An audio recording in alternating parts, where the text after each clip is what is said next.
Welcome to episode 5 of the She Wants the D podcast. We're going to get into some Cowboys Panthers. We're going to get into some Cowboys Giants. And we got breaking news out of the Star. Here we go. You picked the wrong house, fool!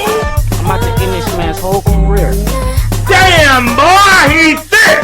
Boy, that's a thick-ass boy! This is She Wants the D, an all-new, all-female Dallas Cowboys podcast. I am a monkey face. Boom, bam, bop, bada bop, boom, pow. And now your hosts, Jessica, JoJo, and Tracy. I want me some glory hole. We are here on another Victory Thursday. And how's everyone feeling about this team? Man, 3-1. That sounds pretty damn good to me. It sure does. I'm excited. This offense looks outstanding. Going up against a number 1 defense and being able to put up plus 30 points, that was amazing.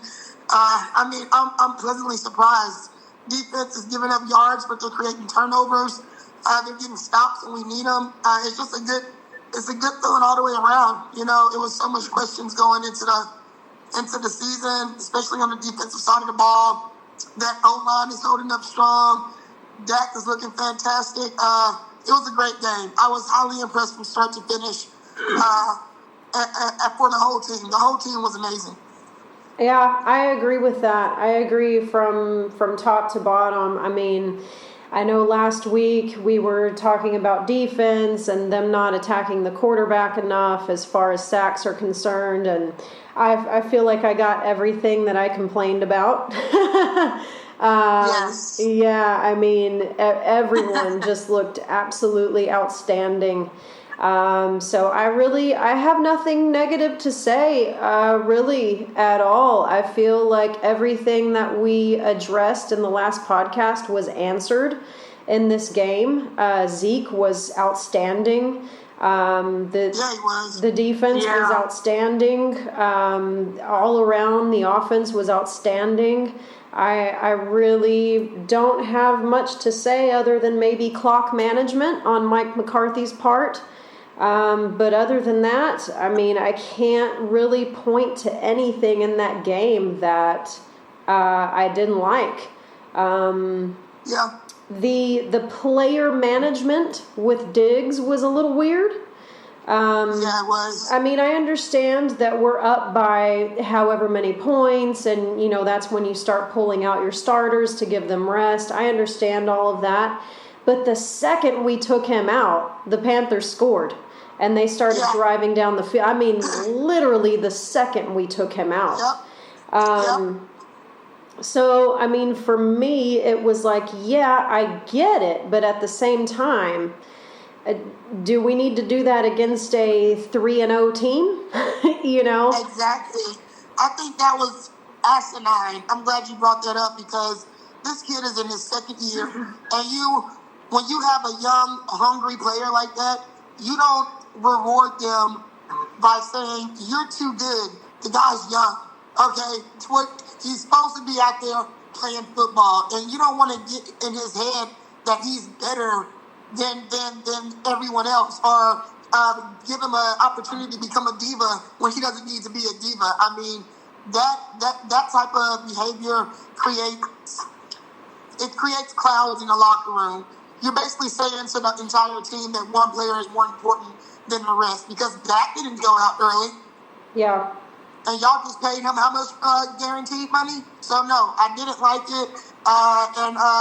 Also, I want to apologize to Ezekiel Elliott, okay? I've been ragging on the guy pretty hard. I'm always talking about how you don't draft a running back number 4. And the kid just went out there and shit on everybody. Yep. And I'm sorry.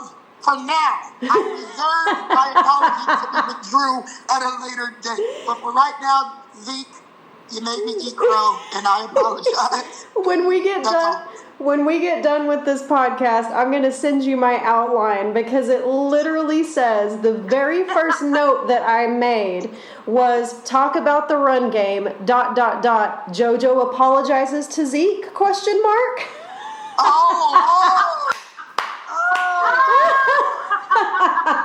Yeah. Okay, 21. Go out there and do it again. How about that? Yeah, consistency. Consistency's the key here. Yep. Yeah, for I sure. totally agree with all of that. I agree with the Mike McCarthy management of the clock thing. That's been an issue with him since he came on the team. Yeah. Yeah, Diggs, I thought that was extremally cocky of us to pull him at the end like that. I was like, this game ain't over. Right. They're a touchdown and a field goal away. Yeah. What are y'all doing? And it started to get scary, too. I agree with everything else totally. What a fun game to watch. Oh, it was fantastic. One of my favorite football games I've ever seen. Because it was just like, it was so textbook, you know? The calling was even. Yeah. I don't know. It was just like, I was like, this is such a great game of football. I was so entertained. And then at the end, it was like one thing after another was happening. Yeah. And Wilson made that awesome catch. And then it was just like, oh, this is great. This is how it used to be 20 years ago. Yeah. I wouldn't know. I was a child. Yeah. Yeah, for sure. I just showed my age. Hey, I'm right there with you, Hanny, so it's all right. Back to Diggs for just a second. A quick note, in that game, he did become the first player in Cowboys history to have consecutive interceptions in the first 4 games of the season. I hope that he has an interception every game this year. How cool would that be? How cool. Wouldn't that be cool? How cool would that be? Definitely new record that nobody would be able to beat ever. For sure. And I hope it happens. That would be just so cool. And then like a ball hawk. Honorable mention Schultz, man. This guy. Yeah. He had an incredible game. This guy is coming up, man. Look out for Schultz. I know what it is. I'm up in 2 of my fantasy leagues. It's the mustache. Is it the Chippendale mustache? It's the mustache. He's got that. Got him looking like Magic Mike. He's got that big mustache energy. Whatever he's doing, he needs to keep it up because he'll be in my fantasy lineup next week, and I won't know shit. Yeah, for sure. I mean, he's playing lights out, man. Everything is just clicking so well on this team right now. We've complained about the defense every podcast, I feel, for like the last 30 podcasts. And this was the first game where I really don't have anything negative to say. Great things happening, and I'm excited. And I also just have to mention, did anyone see Sam Darnold looking like he wanted to cry on the sidelines towards the end of the game? I mean, I really thought. Man. It was awesome. I really thought he was going to shed a little tear over there. That was good stuff. Good stuff. And I'm going to say this because I know a lot of people really like Sam Darnold, but I personally have never forgotten and never will forget his snarky little comments that he made back in 2019 after we lost to the Jets. I mean, they just kind of did what they do. They do it every single week. It was just they just play one high, occasionally too high, and they like to stop the run. And I knew that I had to throw the ball today to have success, and we did that. Listen, he was right. Okay, he was right. But as a fan, I just can't help but want to rub this in his face so hard. Yes. Because, I mean... That's what we do. Yeah. I want to rub this in his face so hard after those comments. So I would just like to send the message to Sam... I would just like to send the message today to Mr. Sam Darnold. How you like us now, Sammy? Yeah. You want some mayo and mustard with that, Sammy? You got an opener to open up that can of whoop ass? You got it? Was so it like great. a pickle slice semi? It was good. It was good, which tells me the defense is better. For sure. It's getting better every game. And that is going to lead us into our breaking news today. Actually, yesterday. I want to remind everyone that we pre-record these podcasts since we are spread out over 2 countries. It's way too difficult to do this live. Wi-Fi in Mexico is absolutely horrible. So this is pre-recorded on Wednesday. So we had breaking news out of the Star yesterday. That is the release of Jalen Smith, and we are going to talk about that right now.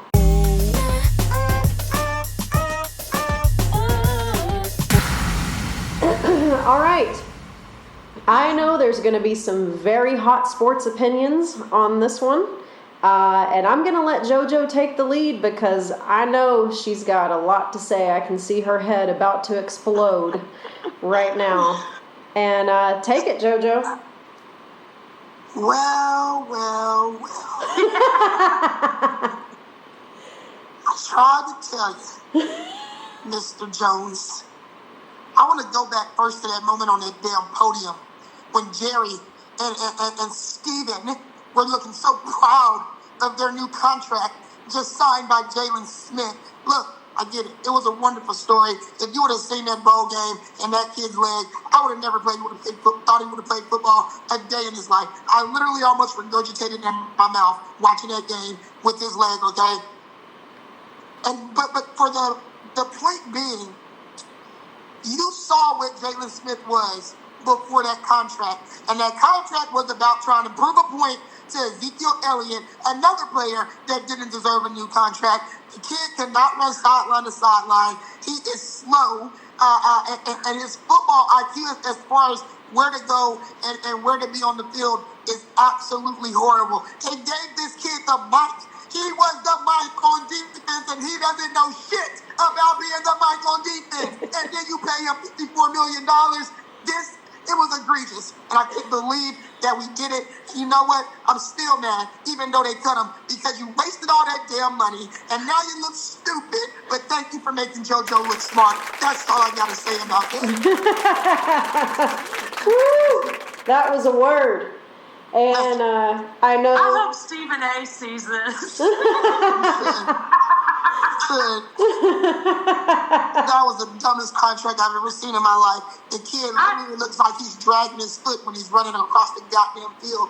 You give this man $54 million. Well, now I will admit, I never understood the contract either. I thought it was a stunt. In the beginning, he was consistent, but then he just became a celebrator. I was just like, come on, man. You know, it's the end of his contract, so I'm not really that upset. You know, he probably would have been released anyway at the end of the year. So I just think that it's not a good time to release any defense right now. Yeah. Tracy, name one impact play you've seen him make in the first 4 weeks of the game. Yeah, I know. That's the thing. Is like I said, is like he hasn't really been doing anything lately. So I don't really have any qualms about it. I'm just like, but he was an extra guy. True. Yeah. Who's going to fill his spot? That's my question. Who else do we have? We're quite deep at linebacker. I mean. Yeah, actually we are. The thing that kind of makes me a little worried is that we're clicking so well. It's like every game we get better and better and better and better. Even though we're super thin at defense as far as injuries are concerned, we are still continually getting better and better and better. How does this bode for the team dynamic? Because, you know, for whatever we can say about Jalen Smith and the way he's been playing, he has been on this team since 2016. He is considered at this point a vet. So, you know, we depend on our vets a lot to, you know, for team morale and showing the new kids the way and, you know, all the things that we say about the veteran players. Same things that they say about DeMarcus Lawrence, which I know that JoJo has a major issue with. How is this going to change the dynamic in that regard would really be my only concern moving forward at this point. I just don't know how much it matters. It might matter a lot. It might not matter at all. But we fit in the seat. Yeah, we are. We fit in the Yeah, seat. we are. And for them to cut, I will say this last thing.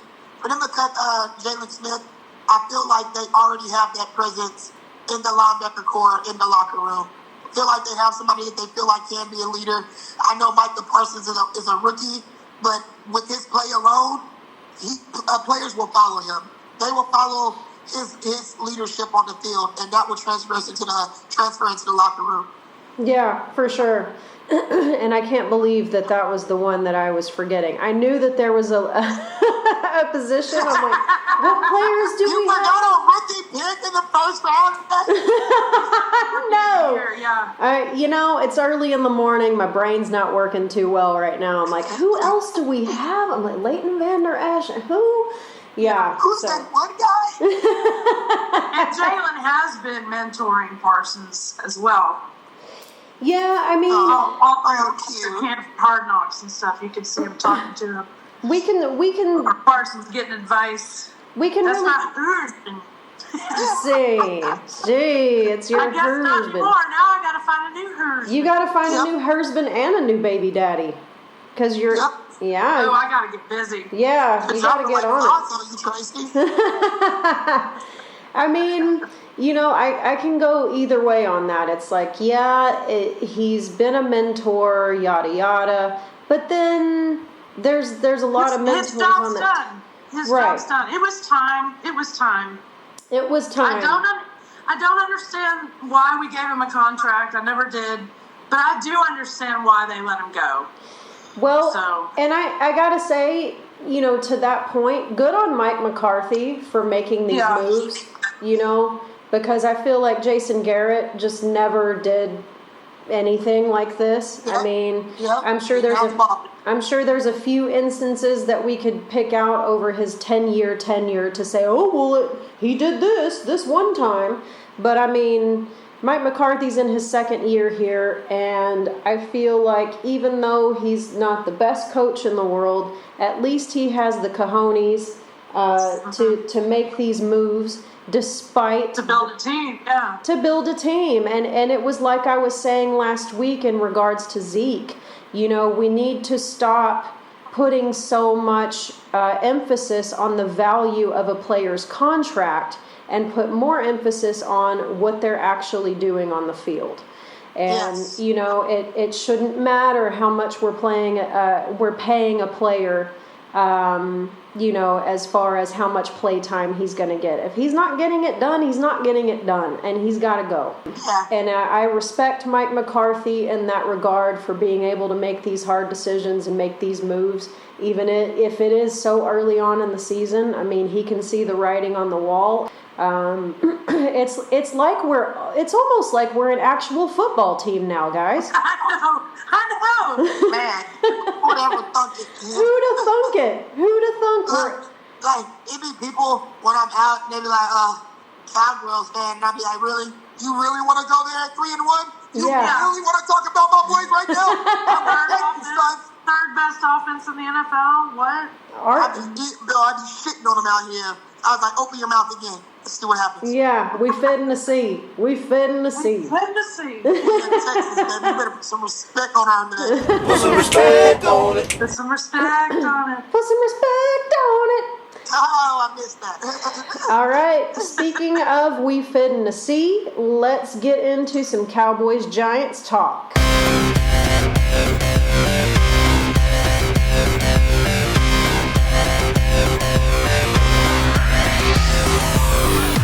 So the Giants are sitting at 1-3. Their one win being against the Saints in overtime last week. I think a lot of us see the Giants as a non-factor, but but complacency is a very dangerous thing. As the Giants showed us last week, they still have a bit of gas in that tank with Saquon Barkley. Yes. The games that they have lost, with the exception of the loss to Denver, have been by very small margins. They only lost by 3 points to the Falcons, only by 1 point to Washington. It's still a division rival, no matter their record.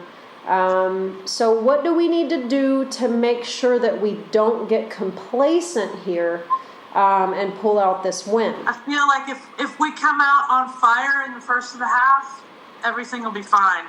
I think we're going to make Jason Garrett poo his pennies. He's going to be like, who is this? Oh my God. Yeah. What happened? Oh my God, why didn't I think of that? You nailed it. You nailed it, because that is the one thing that I am looking forward to seeing the most. If you're a long-time She Wants the D listener, you know how much I cannot stand this man. I cannot stand him with the fiber of every being in my body. I cannot stand him. So I can't wait to see it. And you nailed it about the first half fire as well. And I think that's one thing that really sets this season apart from other seasons in the past recently, is we always had such a hard time in the first half, man. It was always like we're crawling in the first half, and then that second half we're fighting for our lives. And that's been a huge, huge, huge difference this season. And yeah, I would agree with that. It's going to be very important to come out guns blazing in the first half. But again, I go back to complacency. And the reason I mention it is because I feel like that's kind of what happened in the last game with Diggs.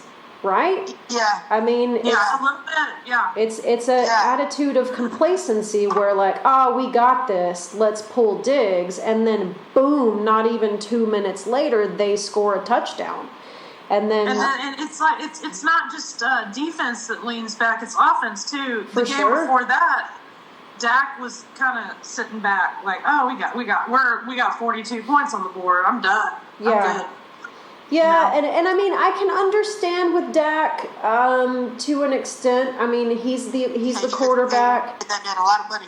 Yeah, he's the quarterback. Yeah. We got to preserve him as much as possible. He's coming off of a major, major injury last season. I 100% understand pulling Dak at a certain point. But pulling Diggs, I mean, I just feel like that was a little ridiculous, and it does set the tone for a bit of complacency, which has been a disease on this team in years past. So I just don't want to encourage that culture, you know. I want to make sure that we always stay on fire and that we are always looking out, regardless of if the team we're playing is 1-3 or 1-6 or 0-12, you know. On any given Sunday, anything can happen. And lest we not forget, this is a division rival. These games are always hard, no matter what. The way not to stay complacent, I feel like, is to go out there with the attitude of that you're 0-0. That's the best way, I feel like, in football to stay complacent, because you are supposed to take it 1 week at a time. And so if you take it 1 week at a time, and you go into every game as if you are 0-0, then you don't have to worry about getting a big head or how many games you won or how many yards you've thrown. Just go out there and do what you do. Play your scheme, play your matchup, and execute. You know, this is a divisional opponent. It does have the ability to be a trap game if the Cowboys go in there lazy and, without the right headspace, but I don't think that's going to happen. I think that's the Cowboys of old, and I think this is the Cowboys of new, and I think the Cowboys are going to go out there and they're going to dominate this matchup, and they're going to send those sorry-ass Giants back to that dirty-ass city of New York. I agree wholeheartedly, and that's going to lead us into our game predictions.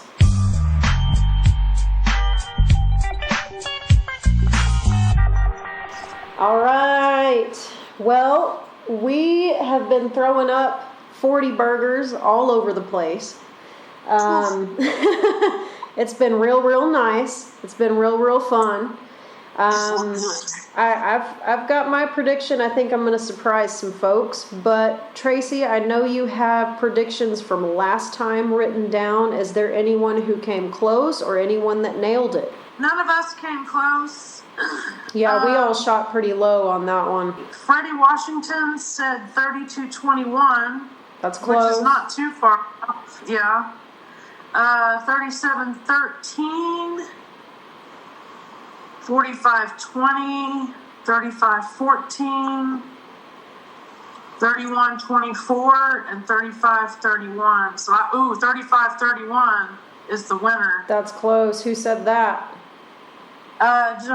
Jamal Grievous. All right. So what was it, 38-26? 35-31 was his pick. And then Freddie Washington guessed 32-21. So those two were the top two predictions. The top two predictions. Good job, guys. You got super close. Who wants to go first on this one? I'll get mine out the way. Okay. New York, right? Yeah.